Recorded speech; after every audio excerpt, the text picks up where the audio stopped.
नमस्कार। सरकार ने आज कहा कि जहां केसेस की रफ्तार एक जमाने में बस सिर्फ 6-7 दिन पहले हर 3-4 दिन बाद केसेस दुगना रहे थे, अब उस रफ्तार में कमी हुई है और हर 7-8 दिन के बाद कोरोना वायरस के केस दुगना रहे हैं। तो ये खुशखबरी है, पर यह कहा जाना जरूरी है कि 3-4 दिन पहले तक 1000 से कम ताजे केस हर दिन आ रहे थे, अब उसमें काफी इजाफा हुआ है।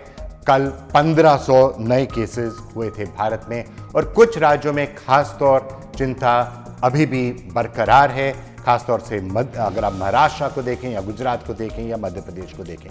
अब छूट देने का काम कई राज्यों में शुरू हो गया है, खासतौर उन राज्यों में जहां इतने सारे कोरोना वायरस के केसेस नहीं हैं और अब बहस भी शुरू हो गई है। केरल को अगर आप देखें, केरल ने काफी सफलता देखी है कोरोना वायरस के खिलाफ लड़ाई में और इसलिए केरल ने सोचा था कि काफी छूट दी जाएगी। केंद्र सरकार ने एकदम केरल को चिट्ठी लिखी और कहा कि नहीं, आप ऐसा नहीं कर सकते हैं, जो केंद्र सरकार के नियम हैं उनका आपको पालन करना पड़ेगा और केरल सरकार उस बात को मान गई। अगर आप देखेंगे कि अब जो सोचा जा रहा है उन राज्यों में जहां अभी भी काफी ज्यादा केसेस हैं, तो अलग अलग राज्य अलग अलग चीजों करने की सोच रहे हैं। महाराष्ट्र में कुछ देखेंगे कि कहाँ रेड जोन है, कहाँ हरा जोन है, कहाँ येलो जोन है और अलग अलग नियम का पालन किया जाएगा। दिल्ली में तो कोई छूट ही नहीं दी जा रही है। गुजरात में कहा गया है कि कई इलाकों में इंडस्ट्री अब खुल सकती है। उत्तर प्रदेश भी ऐसी ही कुछ बात कर रही है। तो हर एक राज्य में अब देखना पड़ेगा किधर कहाँ से केसेस आते हैं और फिर छूट देने का काम शायद जारी रहेगा। अब देखते हैं आज की सारी सुर्खियां। कोरोना वायरस के संक्रमण से सुरक्षित इलाकों में 20 अप्रैल यानी सोमवार से लॉकडाउन में ढील दी जा रही है। खुद पीएम मोदी ने इसका ऐलान किया था, लेकिन अब अलग अलग राज्यों की सरकारों ने अपने यहाँ के हालात के मद्देनजर कहीं पर रियायत दी है तो कहीं और सख्ती बढ़ा दी है। वैसे आपको बता दें कि देश में 359 जिले ग्रीन जोन में आते हैं, जबकि 170 जिले रेड जोन में हैं। आइए जानते हैं कि बड़े राज्यों में क्या है हालात। 56 जिलों में केंद्र सरकार की गाइडलाइन के मुताबिक छूट और सुविधाएं दी गई हैं। सरकारी दफ्तरों में 33% स्टाफ काम करेंगे। रोटेशनल आधार पर ड्यूटी पर बुलाया गया है। 19 जिलों में किसी को कोई छूट नहीं। यहां पर कोरोना के 10 से अधिक केस मिले हैं। सीएम योगी ने सभी जिला अधिकारियों से हालात के आधार पर फैसला लेने को कहा है। महाराष्ट्र में ग्रीन और ऑरेंज जोन में कुछ औद्योगिक गतिविधियां शुरू हो गई हैं। फैक्ट्रियों में मजदूरों के लिए ट्रांसपोर्ट और खाने पीने का इंतजाम करना है। मुंबई का पूरा क्षेत्र रेड जोन में आता है, ऐसे में वहां कोई छूट नहीं मिली। महाराष्ट्र में 8 जिले ग्रीन जोन में हैं तो 14 जिले ऑरेंज जोन में आते हैं।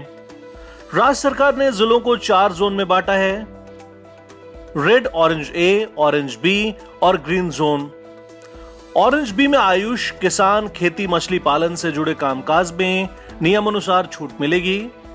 रेस्तरां में शाम 7 बजे तक खाना मिलेगा। रात 8 बजे तक पार्सल की डिलीवरी की छूट है। प्राइवेट वाहनों को ऑड इवन के आधार पर छूट है। महिलाओं के लिए ऑड इवन लागू नहीं होगा। पंजाब सरकार के द्वारा एक पोर्टल की सुविधा दी गई है। किसान अपनी फसल बेचने के लिए रजिस्ट्रेशन कर सकते हैं। किसानों को मंडी जाकर फसल बेचने की इजाजत मिलेगी। सचिव, विभागाध्यक्ष, उप सचिव स्तर के अधिकारी, उनका निजी स्टाफ ही दफ्तर आए। ग्रामीण क्षेत्रों में उद्योग शुरू। जिन फैक्ट्रियों में मजदूरों के रहने का इंतजाम होगा वहीं काम होगा। विकास कार्यों, सिंचाई परियोजनाओं समेत कई सार्वजनिक क्षेत्रों में काम की इजाजत मिली है। औद्योगिक इकाइयों, जरूरी चीजों की ऑनलाइन डिलीवरी और कोल्ड स्टोरेज पर छूट मिली। भोपाल, इंदौर और उज्जैन में पूरी तरह से लॉकडाउन लागू रहेगा। सिर्फ 26 जिलों में कुछ सरकारी दफ्तर, औद्योगिक गतिविधियों की इजाजत मिली है। जिन जिलों के कस्बे या थाना क्षेत्र में कोरोना का केस है वहां छूट नहीं है। सरकारी दफ्तरों में कामकाज शुरू। सोशल डिस्टेंसिंग का पालन करना जरूरी है। 3000 से अधिक उद्योग शुरू होंगे। समय समय पर सैनिटाइजेशन जरूरी है। मनरेगा से जुड़े कामकाज शुरू होंगे। सड़क, पुलिया समेत कुछ अन्य निर्माण शुरू होंगे।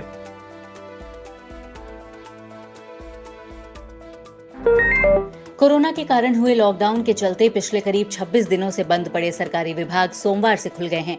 दिल्ली के राज्यसभा और लोकसभा सचिवालय में भी सरकारी कर्मचारी सोशल डिस्टेंसिंग का पालन करते हुए दफ्तर आते दिखे। उधर बिहार की राजधानी पटना में भी सरकारी कार्यालय कम से कम स्टाफ के साथ वापस से कामकाज शुरू करने में लग गए हैं। बता दें केंद्र सरकार ने 20 अप्रैल से लॉकडाउन में कुछ रियायत दी है। इस दौरान सोशल डिस्टेंसिंग कोरोना के फैलाव को रोकने का अहम हथियार बना हुआ है। सभी खुलने वाले दफ्तरों का सैनिटाइजेशन किया गया है।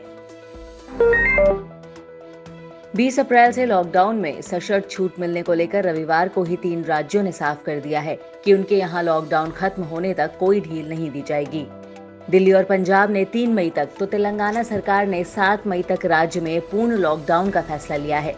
3 राज्यों के मुख्यमंत्रियों का कहना है कि जमीनी स्थितियों की समीक्षा और वायरस को फैलने से रोकने के लिए लॉकडाउन में कोई ढील नहीं देने का फैसला लिया गया है। वहीं कर्नाटक ने भी लॉकडाउन में छूट देने को लेकर सोमवार को फैसला लेने की बात कही है। दरअसल 20 अप्रैल से केंद्र सरकार ने कुछ क्षेत्रों में लॉकडाउन में ढील देने का ऐलान किया था, जिसमें कृषि, बागवानी और कुछ अन्य गतिविधियां शामिल हैं। देश भर में सोमवार शाम 5 बजे तक कोरोना संक्रमितों की संख्या बढ़कर 17,265 पर रही। बीते एक दिन में 1553 नए मामले सामने आ चुके हैं, जबकि 2547 लोग अब तक भारत में इस बीमारी से ठीक हो चुके हैं। तो वहीं मौत का आंकड़ा बढ़कर 543 हो चुका है। बीते एक दिन में 36 नई मौतें दर्ज की गई हैं। सबसे ज्यादा मामले और मौत दोनों ही महाराष्ट्र से हैं। आपको बता दें, ये आंकड़े स्वास्थ्य मंत्रालय के हैं और सोमवार सुबह 8 बजे के हैं।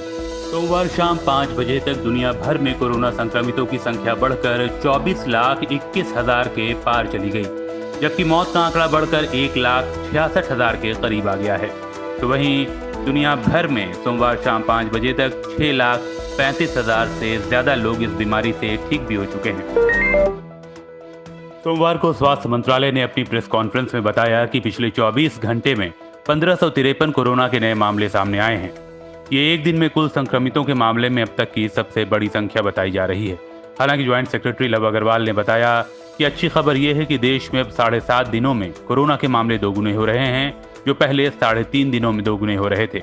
यही नहीं, 23 राज्यों के 59 जिलों में पिछले 14 दिनों में कोरोना का एक भी केस सामने नहीं आया है। इसके अलावा ICMR ने कहा कि रैपिड टेस्ट निगरानी के लिए है, किसी एक शख्स की टेस्टिंग के लिए इसका इस्तेमाल नहीं होगा। मुंबई में 53 पत्रकारों को कोरोना हो गया है। इनमें से कुछ टीवी रिपोर्टर हैं, तो कुछ कैमरा पर्सन और कुछ फोटोग्राफर्स, पर अधिकतर शिकार इलेक्ट्रॉनिक मीडिया के लोग ही हुए हैं। BMC ने बताया है कि 16 अप्रैल को करीब 167 पत्रकारों का कोरोना टेस्ट किया गया था, जिनमें से 53 को संक्रमित पाया गया है। टीवी पत्रकारों के एसोसिएशन, मंत्रालय और अन्य रिपोर्टर्स एसोसिएशन के अनुरोध के बाद मुख्यमंत्री उद्धव ठाकरे ने BMC को मीडिया कर्मियों के लिए विशेष स्क्रीनिंग शिविर आयोजित करने का निर्देश दिया था। मीडिया के लोग लगातार कोरोना से जुड़ी जानकारी लोगों तक पहुंचाने का काम कर रहे हैं। सबसे ज्यादा खतरे में वो पत्रकार हैं जो फील्ड में रिपोर्टिंग कर रहे हैं। महाराष्ट्र पर कोरोना की सबसे बड़ी मार पड़ी है। यहाँ 4,000 से ज्यादा लोग कोरोना से संक्रमित हो चुके हैं। राज्य में सोमवार सुबह तक मृतकों की संख्या बढ़कर 223 हो गई है। केंद्रीय स्वास्थ्य मंत्रालय ने लोगों को कोरोना वायरस संक्रमण से बचाने के लिए उन पर दवाइयों का छिड़काव किए जाने के खिलाफ एडवाइजरी जारी करते हुए कहा कि ये शारीरिक और मानसिक रूप से खतरनाक है। स्वास्थ्य मंत्रालय ने कहा कि अगर कोई शख्स कोरोना वायरस के संपर्क में आ गया है तो उसके शरीर पर दवाइयों का छिड़काव करने से भी उसके शरीर में प्रवेश कर चुका वायरस खत्म नहीं होगा। ऐसा कोई वैज्ञानिक प्रमाण उपलब्ध नहीं है जो इसकी पुष्टि करे कि इस शरीर का बाहरी हिस्सा संक्रमण से मुक्त हो जाता है। स्वास्थ्य मंत्रालय की एडवाइजरी में साफ साफ कहा गया है कि किसी भी शख्स पर ऐसी दवाइयों का छिड़काव करने की सलाह नहीं दी जाती है, क्योंकि इस तरह के छिड़काव से शारीरिक एवं मानसिक रूप से लोगों को नुकसान ही पहुंचेगा। कोरोना से लोगों के बीच दहशत सी हो गई है।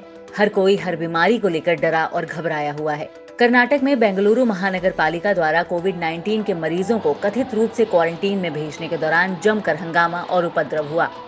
क्वारंटीन सेंटर में मौजूद लोगों को डर सताने लगा कि कहीं वो भी इस वायरस की चपेट में न आ जाएं। तस्वीरों में आप देख सकते हैं कि लोगों में इस बात को लेकर किस तरह की दहशत थी। लोगों को जैसे ही इस बात की भनक लगी वे उत्तेजित हो गए। इस घटना के बाद पुलिस ने 54 लोगों को गिरफ्तार किया है और बेंगलुरु के JJ नगर पुलिस स्टेशन में 4 FIR भी दर्ज की गई है। अधिकारियों को कहा गया है कि जो भी शख्स किसी भी तरह से इन 4 कोरोना मरीजों के संपर्क में आए, उन्हें फौरन क्वारंटीन किया जाए। केंद्रीय गृह मंत्रालय ने केरल के शहरों में रेस्तरां खोलने, बस यात्रा की अनुमति देने और निगम के इलाकों में लघु एवं मध्यम उद्योगों को खोलने के राज्य सरकार के फैसले पर कड़ी आपत्ति जताई है। गृह मंत्रालय ने कहा कि ऐसी अनुमति देना लॉकडाउन के दिशा निर्देशों को हल्का करने के बराबर है। केरल सरकार ने जिन अतिरिक्त गतिविधियों को अनुमति दी है उनमें स्थानीय कार्यशालाओं, हजाम की दुकान, रेस्तरां, पुस्तक भंडार, नगर निकाय के तहत आने वाले एमएसएमई, शहरों एवं कस्बों में थोड़ी दूरी की बस यात्रा, 4 पहिया वाहन की पिछली सीट पर 2 यात्रियों और स्कूटर पर पिछली सीट पर बैठकर यात्रा करना भी शामिल है। वैसे इसके बाद केरल सरकार ने भी जवाब दिया है, जिसके मुताबिक कुछ गलतफहमी हुई है, हमने लॉकडाउन में कोई ढील नहीं दी है, इसे और स्पष्ट किया जाएगा। कोरोना के खिलाफ लड़ाई तो देश के सभी राज्य मजबूती के साथ लड़ रहे हैं, लेकिन केरल जिस तरह से कोरोना का सामना कर रहा है उसे देखकर हर कोई उसकी तारीफ कर रहा है। दरअसल केरल सरकार क्वारंटीन में रह रहे अपने नागरिकों की छोटी से छोटी जरूरतों का ध्यान रख रही है। केरल सरकार द्वारा दी जा रही क्वारंटीन किट में आटा, दाल, चावल, साबुन, तेल, मसाले सहित सभी जरूरी सामान हैं, जो कम से कम 1 महीने तक चल जाए। केरल के 87 लाख परिवारों को यह किट दी जाएगी। केरल सरकार क्वारंटीन में रखे गए मरीजों के घर तक राशन का सामान पहुंचा रही है, जिससे उन्हें किसी प्रकार की दिक्कत का सामना ना करना पड़े। केरल के सीएम पिनरई विजयन ने लोगों की मदद के लिए राहत पैकेज का ऐलान भी तेजी से किया था। दरअसल आज की स्थिति में घर में किए गए क्वारंटीन लोगों को खाने पीने और जरूरी चीजों में काफी दिक्कतें हो रही हैं। ऐसे में केरल सरकार की तरफ से ये पहल सराहनीय है। दुनिया भर में कोहराम मचा रहे कोरोना का असर अब हाथियों पर भी होने की आशंका जताई जा रही है। मामला उत्तराखंड के राजाजी नेशनल पार्क का है। यहाँ चीला रेस्क्यू सेंटर में 2 हाथियों में कोरोना जैसे लक्षण दिखने के बाद उन्हें क्वारंटीन कर दिया गया है। दोनों के सैंपल टेस्ट के लिए बरेली भेज दिए गए हैं। हिंदुस्तान की एक रिपोर्ट के मुताबिक 22 मार्च को सुल्तान नाम के एक हाथी की तबीयत खराब हुई। इसके कुछ ही दिनों के अंदर रानी नाम की एक हथिनी की भी तबीयत बिगड़ गई। उसमें भी समान लक्षण देखने को मिले थे। हालांकि पार्क की वेटनरी डॉक्टर अदिति शर्मा ने बताया है कि दोनों हाथियों को एनिमल पॉक्स हुआ है, जो कि तेजी से फैलता है और किसी अन्य के संपर्क में आने पर उसे भी ये बीमारी अपनी चपेट में ले सकती है। लेकिन एहतियातन कोरोना जांच रिपोर्ट आने तक इनको अलग रखा जाएगा। कोरोना के सामने घुटने टेक चुके अमेरिका में हालात और खराब हो गए हैं। बीते 24 घंटे में फिर से वहां करीब 2000 लोगों की मौत हुई, जबकि मरने वालों का आंकड़ा बढ़कर 40,000 के पार पहुंच गया। अब अमेरिका में कोरोना पॉजिटिव मरीजों की संख्या 7,63,000 को पार कर गई है। हालात किस कदर खराब हैं इसका अंदाजा इसी से लगाया जा सकता है कि अकेले न्यूयॉर्क में मरने वालों का आंकड़ा 18,000 को पार कर गया है, जो ब्रिटेन, फ्रांस और जर्मनी में हुई कुल मौतों से ज्यादा है। न्यूयॉर्क में कोरोना पॉजिटिव मरीजों की संख्या 2,47,000 पहुंच गई, जो Spain, Italy, France, Germany, Britain और तुर्की से कहीं ज्यादा है। इस बीच राष्ट्रपति ट्रंप ने कहा कि हम कई तरह के पॉजिटिव साइन लगातार देख रहे हैं। महामारी अपने चरम दौर से गुजर चुकी है। उन्होंने कहा कि अगले हफ्ते से टेक्सास और वर्मोंट में कुछ बिजनेस को शुरू करने की इजाजत दी गई है, लेकिन वहां सोशल डिस्टेंसिंग का सख्ती से पालन होगा।